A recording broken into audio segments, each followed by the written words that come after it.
Okay, I think we shall begin with the webinar today. Just a brief introduction. I'm George Cable. I'm the marketing executive here at Datus. Super excited to be launching part one of our part four series of Power BI governance. Just very briefly, just some housekeeping before we kick start. If you'd like to go on slide one, please, John. Um, so the webinar will be recorded throughout, personally because we want to use this as an on-demand feature for anyone that can't attend. If you're not feeling comfortable being recorded on this webinar, this is the opportunity for you to leave, and then we can send you the on-demand link after. So no problem. We will be doing a Q&A session right at the end, so we have muted everyone's mic for the time being, and then we will answer questions at the end, so we will be unmuting everyone to allow them to ask questions, but please feel free to use the chat feature throughout the webinar to ask any questions that you would like to ask John. So without further ado, I'd like to hand over our principal consultant, John Ward. Hi everybody, thanks for joining today. This, as George says, this is the first part in a four-part series on Power BI government enablement and adoption. We'll be covering over the next few weeks. So my name's John Ward. I'm a principal consultant at Adatis. And for those of you who don't know Adatis, we're a Microsoft-focused data and analytics specialist consultancy.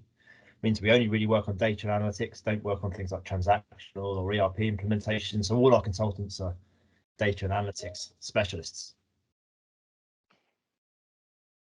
We partner strongly with Microsoft and are a Microsoft Gold partner in all the relevant disciplines: cloud platform, data analytics, data platform, DevOps, and data center, as well as having advanced specialization in analytics on Azure. So today we're going to be focusing on Power BI strategy, but just to make clear that we do offer a range of services to help organizations beyond strategy and beyond Power BI.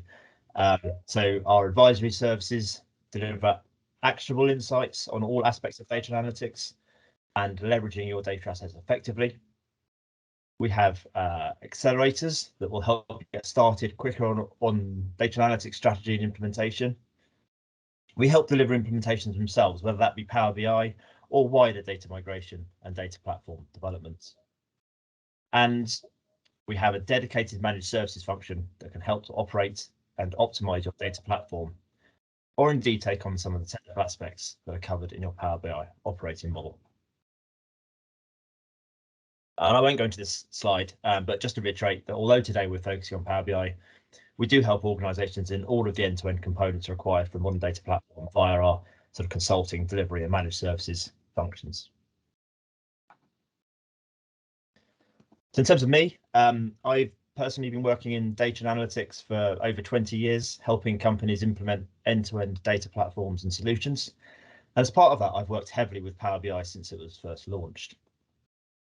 And that was really back in sort of 2010. The very early days of Power BI was really just a collection of add-ins to Excel, which started with Power Pivot in Excel 2010 for data modeling, followed by Power Query and Power View in Excel 2013 for the data transformation and visualization. And SharePoint at that point was used as the host for published reports. But what I found really is that in that initial version of Power BI, it didn't get as much traction, primarily because organizations had to be on the latest version of Excel and SharePoint. And in those days, organizations, particularly larger organizations, just weren't on the latest versions. And so I think as part of that, there's a change of strategy, and Power BI version 2 was launched in 2015 that removed that dependency on Excel and SharePoint and moved to the applications that are more familiar today. So Power BI Desktop and the Power BI Service. And since then, I've developed Power BI applications and solutions for many companies and have trained hundreds of users in Power BI. And what I've seen really is that as Power BI has rapidly developed and grown in organizations, there's been ever growing need for strategic planning of how Power BI is rolled out and governed.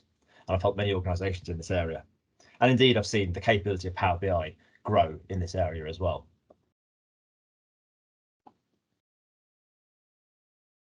So why is it important to have a Power BI strategy?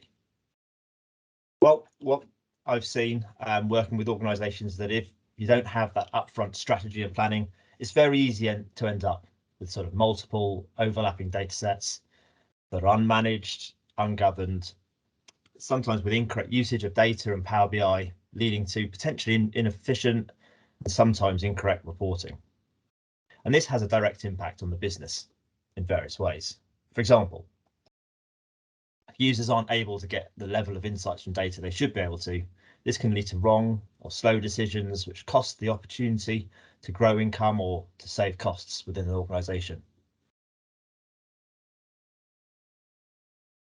An inefficient use of Power BI can lead to people spending a lot of time on data manipulation, data sourcing, data understanding, rather than actually the core data analysis and insights that should be doing.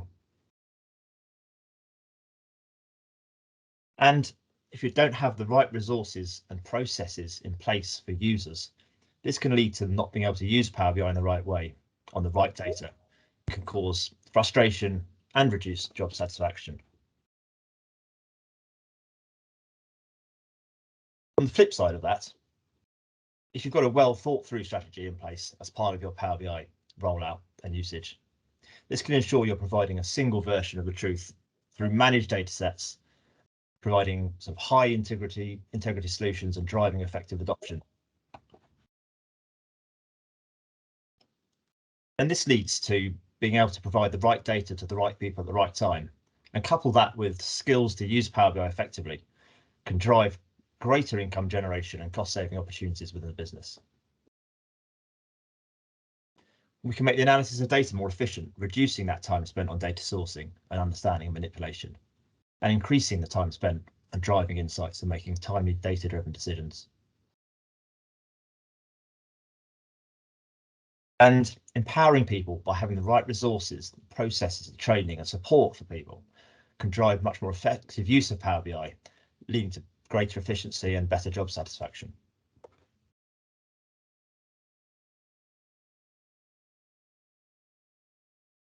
So in this session today, probably over the next 15 minutes or so, I'm going to take you through 3 steps to formulate that we take in formulating a Power BI strategy.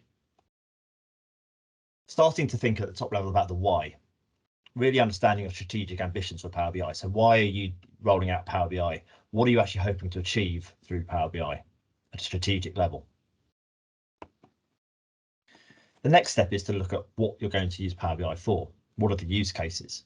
So here we'll look at how you define what you want to do or need to do with Power BI within your business, and what types of usage you will aim to enable.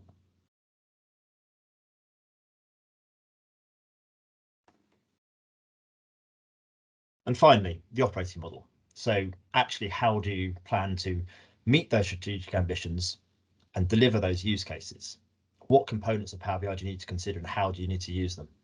Will you manage this all yourselves, or will you outsource some of the more technical elements?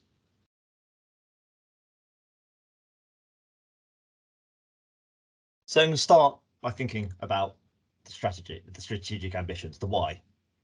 And a really key thing to remember is your Power BI strategy shouldn't be a strategy in isolation. It should support your overall business strategy. So a business strategy will outline your sort of core vision, goals, and objectives for your organization. So what are you trying to achieve as a business? It could be growth or cost reduction, innovation, compliance with regulation. And then most organizations these days will have a data strategy that underpins that business strategy, which will determine how an organization is able to best leverage the data to drive insights that will actually support those top level business objectives and goals. As part of data strategy, many areas may be covered. Things like data governance, how are you governing the data? The ownership of data and stewardship of data. Data quality and how you enhance and ensure there is quality of data. What's your underlying data platform and architecture? Data security is a key one for most organizations. And then also, what is the business context of your data? And the thing about Power BI is that although it's sometimes seen as a reporting tool, it's much more than that. It really does cross all of these aspects. And so Power BI, covering everything there, is a key part of supporting that data strategy and indeed the business strategy. So having a specific strategy for Power BI is actually a key enabler of delivering on your data and business strategy.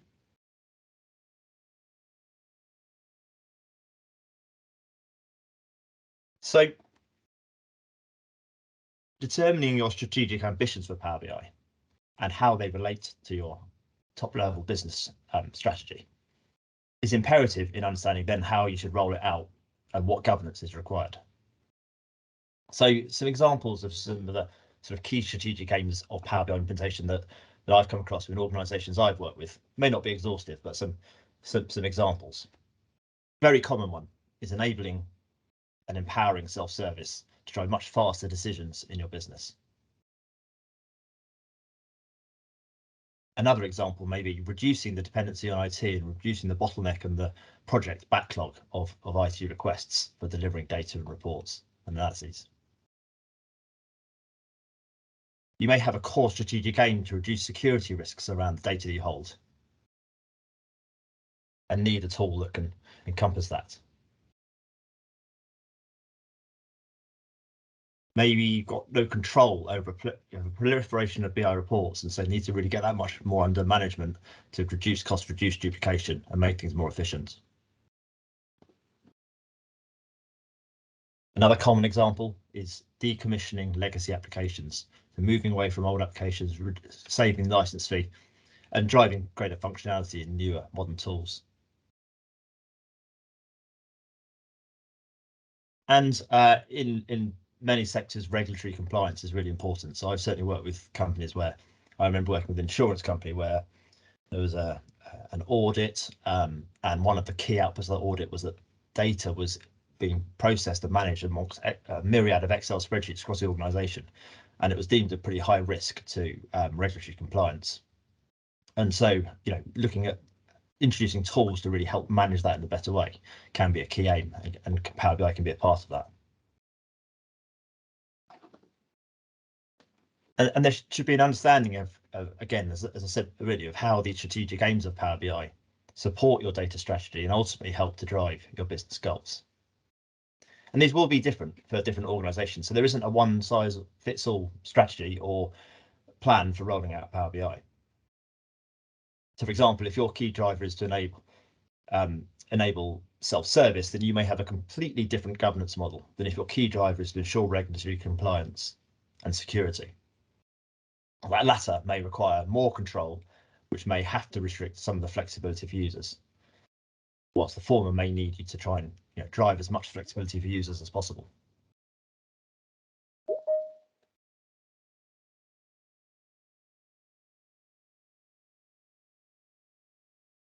So, having understood your strategic ambitions of Power BI and how that really links into your business objectives, you need to think about actually how is Power BI going to be used in your organization and understand the use cases. So understanding the sort of user personas within your organization and the number of different types of user and use case really helps again to determine the level of governance and control you need to build into your Power BI strategy and balance with the level of flexibility and freedom required. For example, how many of your business users are going to be report consumers needing to simply run and interact with pre-built reports? They may be able to use sizes and filters to manipulate the report and should have the ability to drill down into additional detail, and maybe also be able to share and collaborate with other users. Or do you have data analysts, report authors who actually need more ad hoc analysis of data via data sets with trusted quality data, and then be able to build and publish reports based on the results of the analysis for wider distribution to report consumers? You may have dataset designers who actually need to be able to build new datasets that combine corporate surface data with locally held data or third-party data without having to go through IT and potentially lengthy IT processes. And then be able to publish and administer those data sets so that data analysts can develop reports from the data. Do you have a strong focus on data science with data scientists who need to access to provision data sets as well as raw data in order to build analytical models using R and Python, and then be able to publish interactive reports based on the output from those models for your report consumers and analysts? So these are some of the typical users of Power BI, but you need to also probably consider wider than just the users of Power BI. Think about your data owners and compliance officers. What level of control do they need to ensure the use of Power BI meets their demands and requirements?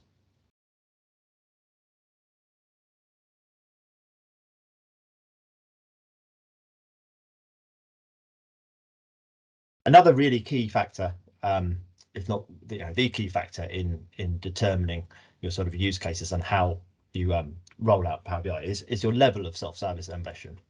So I've already talked about self-service being a pretty common strategic aim of Power BI.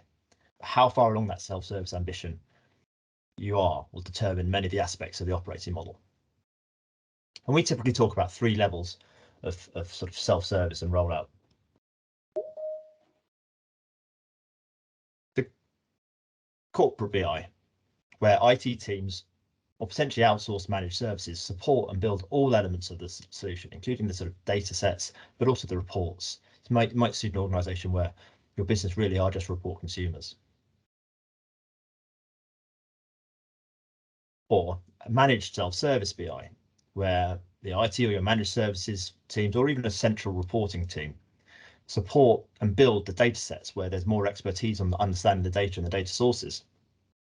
But the business take the lead on actually ownership and building the reports where they have the expertise and the context of what they need from their Power BI reports and analyses.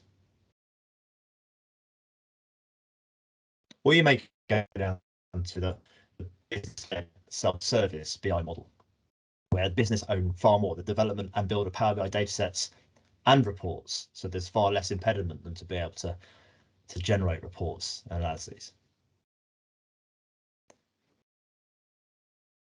And typically, the more to the left you are, the more governance and centralized control you require in your operating model. And the more to the right, the more user flexibility you're going to be able to provide.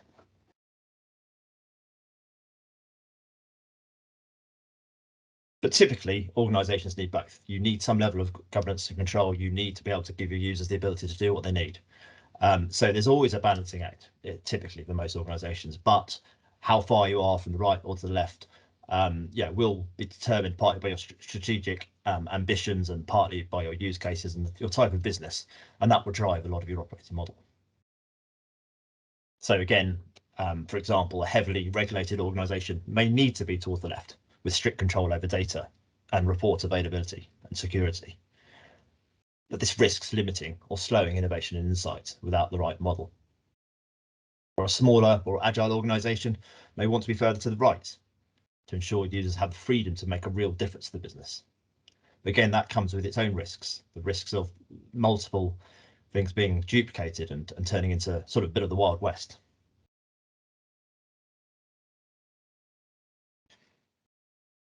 So just thinking about this from how this translates into actually your operating model and how you actually determine how you can use Power BI. So I'm just going to look at one small aspect of Power BI and use that as an example here, which is workspace creation. So workspace is an area within the Power BI service to which reports can be published and provides a collaboration area for reports and dataset developers. It provides the basis for the wider distribution of reports and applications to report consumers. Now in Power BI, you can these days you can decide whether you allow users to be able to create their own workspaces or restrict workspace creation to a subset of users or lock down completely so that only your IT Power BI administrators can create workspaces.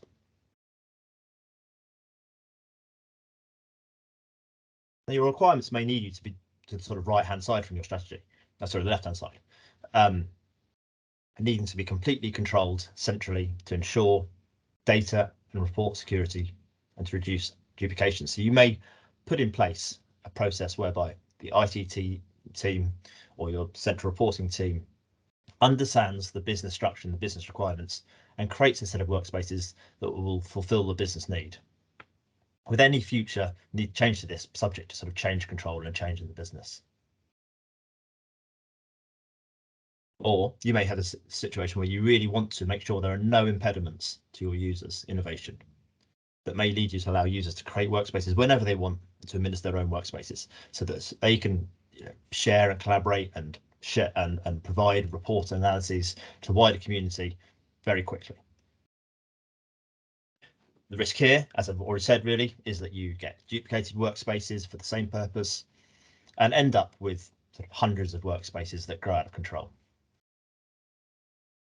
You can audit and see what workspaces exist in your organization, but how do you know which are useful and what are actually being used?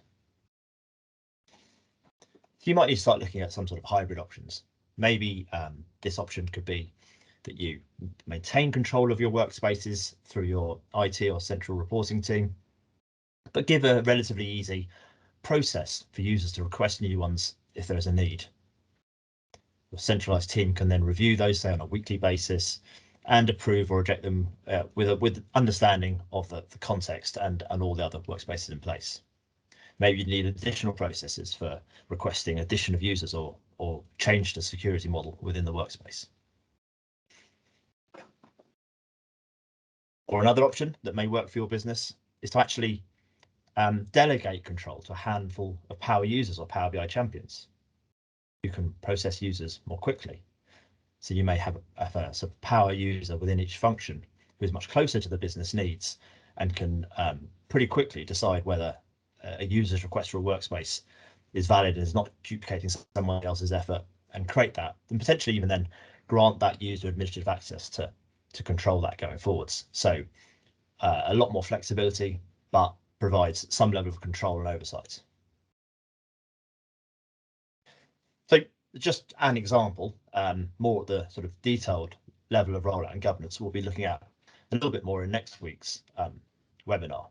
But what I was trying to demonstrate really there is that these decisions flow from having a clear understanding of your strategic aims and your use cases.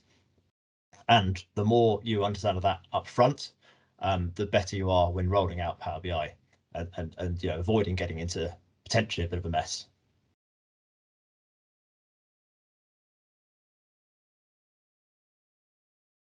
So the third step is then really looking at your operating model. So how are you going to roll out? So that workspace was sort of an example of one aspect of that. Now, I'm not going to go through all aspects of the operating model in great detail right now. As I said, a lot of this will be covered in a bit more detail in next week's webinar on Power BI governance and rollout. But at a high level, we typically group the areas that need to be defined in a rollout and governance plan under the following areas.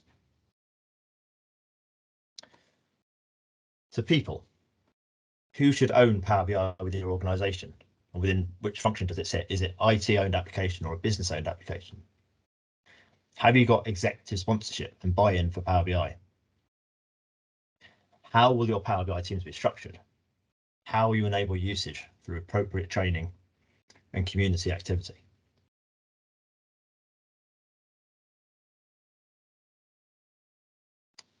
And what processes need to be put in place to provide the right balance of governance and flexibility that we've just been looking at? How do you get that trade-off right? Do you need a Power BI Centre of Excellence? And in our experience, having a Power BI Centre of Excellence is a pretty core part of a successful Power BI rollout. And we'll be looking at that in the third webinar in this series in a couple of weeks' time in more detail. But what processes should that Power BI Centre of Excellence govern, and how should it govern them, and how often? What other processes are required to ensure you meet your regulatory requirements without stifling innovation? How will you manage your Power BI service on an ongoing basis? Will you keep it all in-house or utilize a specialist managed service for some aspects?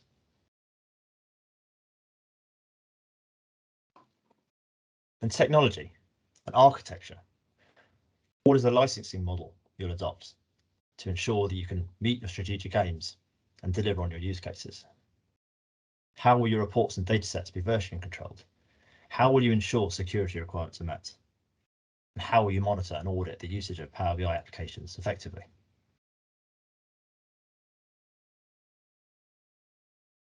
And finally, data. So who owns and maintains the data that's surfaced through Power BI and Power BI datasets? How do you control the quality and the security and the classifications and the endorsements of data? And how do you ensure data is treated as an asset?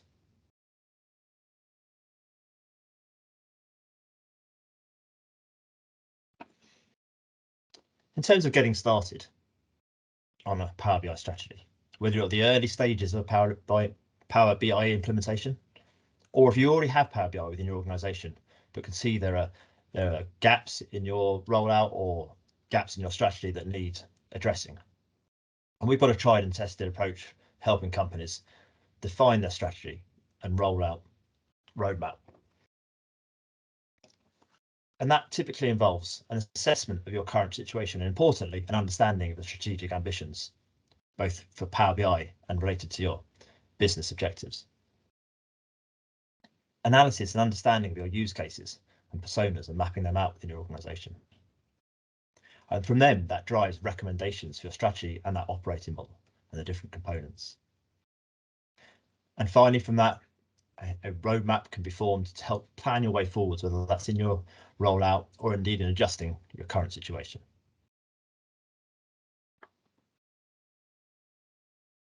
And we're offering a free 1-hour consultation if you'd like an informal discussion with a Power BI strategy expert about how Power BI is used or planned to be used in your organization. So if you're interested in taking out that offer, do feel free to email the address here, inquiries@adatus.co.uk.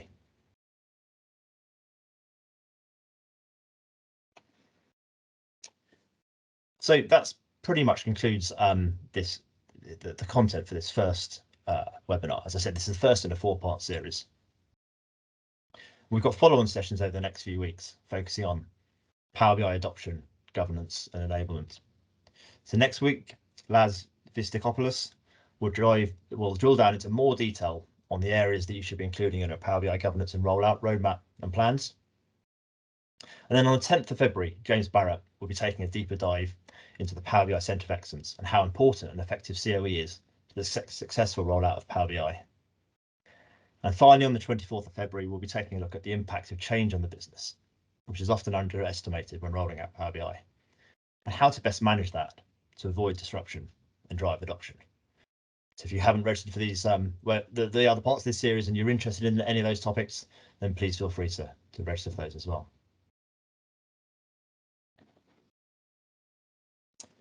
So thank you for your time listening to me today. We have a bit of time now if anybody does have any questions. I think George is going to take people off mute. I'll just see if there's any in the chat as well while I'm Yes, everyone should be able to unmute themselves if you do have any questions, or use the chat function that is still available. So I'm just looking in the chat while I wait before anybody jumps in. So I've got a question. So I guess these permissions could evolve over time as business gets to grips and gets more comfortable with the product, and as the strategy and operating model evolves. It's not all or nothing. Yeah, I think that's valid. And I think Andrew, who's on the call from Microsoft, has given an answer as well. Yes, things clearly can change and evolve. I think though it's still good to have some view of your initial strategy, and I think we'll talk about that a bit next week as well, actually, in terms of how organizations often actually start at a more sort of corporate rollout of Power BI and then can move to a more self-service approach as they move through, and then there are steps to do that. So we'll look at that a little bit more next week, but I think having that starting point and define that strategy gives you that absolute sort of structure to begin with in governance that otherwise can become very difficult to go and change and get under control. Somebody's got a hand up.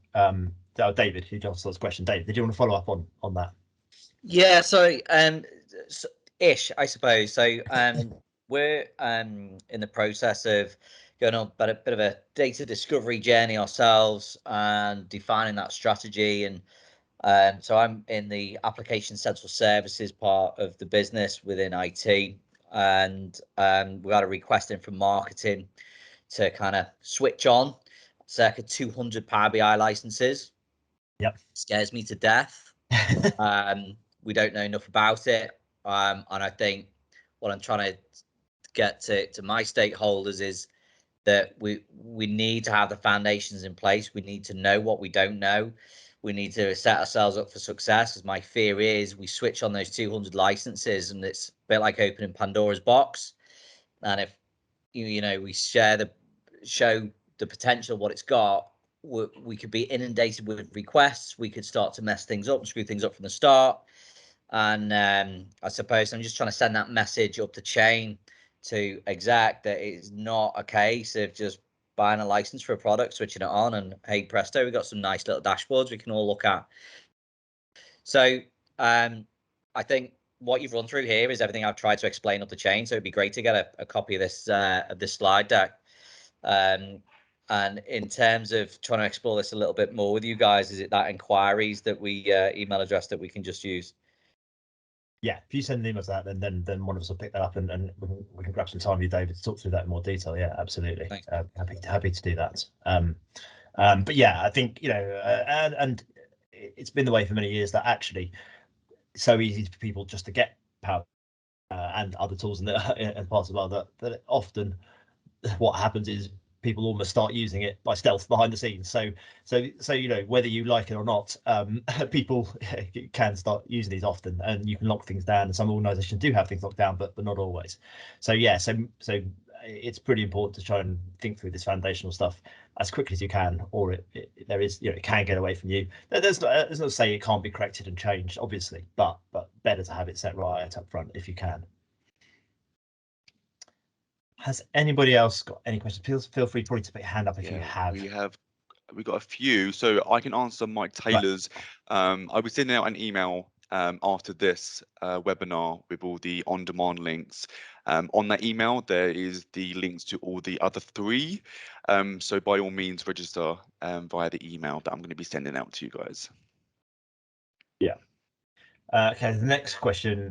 So I'm just looking at the chat because I noticed. So thoughts on how to keep reporting styles aligned across business, whilst also enabling self-serve, making sure that Power BI applications reports look like they're coming into the same shop. Yeah, so I think that is a pretty important part of the project. I'm absolutely certain that Laz will talk about that a little bit. Oh, I shouldn't say I'm certain, but I think Laz will talk about that a bit next week. But yes, so the use of centralized reports, and actually what we typically recommend is having different sort of layouts for reports for potentially different purposes, having themes that you can roll out to Power BI, but also part of that is around the community that you need to set up around self-service for Power BI. So it's all very well telling people there are templates and stuff, but actually a really key part of that is that sort of people part of the operating model. How do you actually, what we typically have is, recommend is a sort of internal portal where people can go to, where they absolutely understand some of the standards, the templates that can help them get started, the color schemes, the things that will make all the reports aligned. And then there's also the thinking about the corporate reports versus sort of self-service reports, and how you can sort of take things that people have built and sort of review them and make sure they are aligned to their standards. So yeah, so we'll probably cover that more, but a lot of that is around how you build up that support community, but there are tools within there, the templates, the themes that will help with that. I'll go through the questions, and if there's follow-ups, then obviously just feel free to stick it in the chat or put your hand up, and we'll carry on. On the example of workspace provisioning, how do workspaces relate to MS Teams and the underlying groups? Okay, and I think Andrew's already put in an answer to this. The new Power BI workspaces experience are not based on classic MV groups. Okay, so we put a link, so I won't cover that unless that doesn't answer the question, but I'll leave that as the answer. And then there's a copy of the slides would be useful as well. So George, are we going to share these slides, I guess, after Yes. Yeah, okay, absolutely. Good, okay. I think that's everything that was in the chat. Has anybody else got any questions? Feel free to put your hand up or add anything to the chat if you have anything to add here. Any other questions? No, I'm not seeing anything. Okay, in which case, have a few minutes back of your day. Thank you again, everybody, for taking the time out of your day to come and attend this. And yeah, as George said, we'll share details of the forthcoming sessions so that you can register and send out these slides. So hopefully we look forward to seeing as many of you as possible next week at the same time. Excellent. Thanks very much, everyone. All right. Thanks, everyone. Thank you. Thank you.